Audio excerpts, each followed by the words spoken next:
lot to say about toilet paper.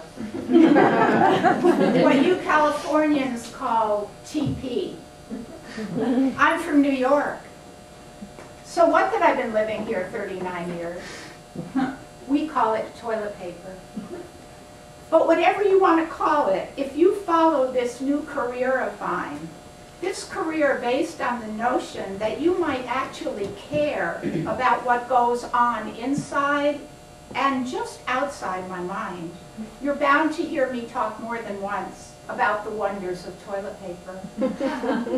Tonight, though, it'll just be a corollary to another point, which I hope to discover along with you sometime during our time together. Let's keep our fingers crossed.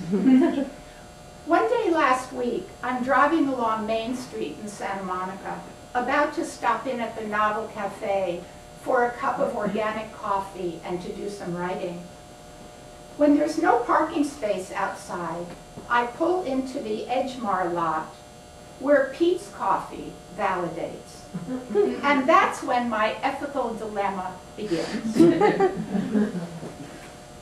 Do I go to Pete's and ask them to stamp my ticket and then walk down the street to the Novel for my coffee?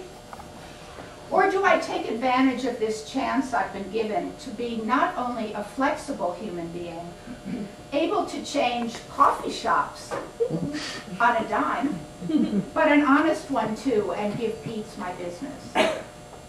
I'm sitting in my car giving this careful consideration when I suddenly realize that precious minutes of my validation are being eaten up alive. I go into Pete's, and soon I'm enjoying a freshly brewed cup of their Major Dickinson blend, sweetened with a sense of my own integrity. To tell you the truth, a rather puffed up sense of my own integrity. And I begin to write, which leads to my having to pee. It never fails, this direct line between a blank page and my bladder. I wait at the restroom door and watch as the little red "in use" sign changes to the little green "vacant" sign when a man comes out checking his zipper, and now it's my turn to go in. I promise myself to figure it out later, how it works, the connection that must exist between the lock on the inside of the door and the little signs on the outside. Inside the restroom, I can't help but take note of its condition.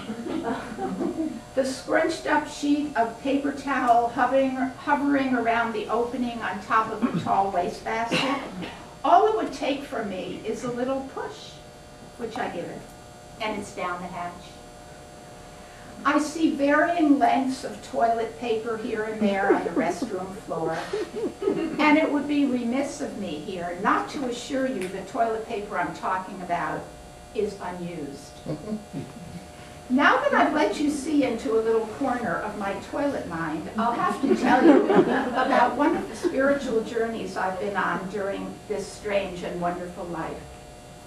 Since 1976, when I was sequestered for the 2 weekends of the S training in a ballroom in the ballroom of the Biltmore Hotel downtown, I've been leaving public restrooms cleaner than I found them. Who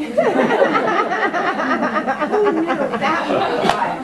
Who knew that would be like? Lasting things I take away from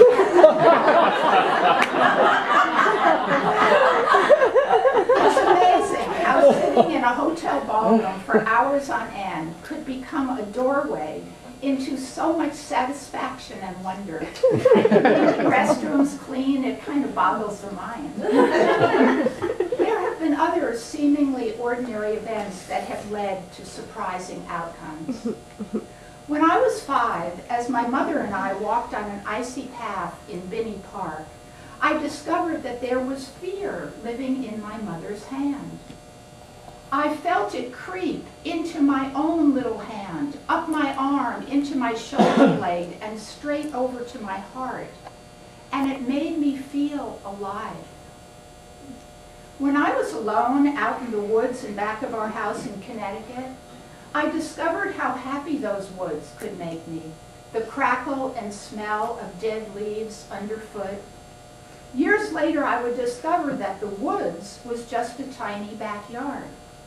Still, it led me to see the world as my backyard, where I could be happy, alone. They keep coming, these wonders of what? Paying attention? Just this week, it hit me that I've been blaming my father for not teaching me that I was lovable as a woman. He died when I was 9. And that blaming him right now might be the very thing keeping me from being as lovable a woman as I am.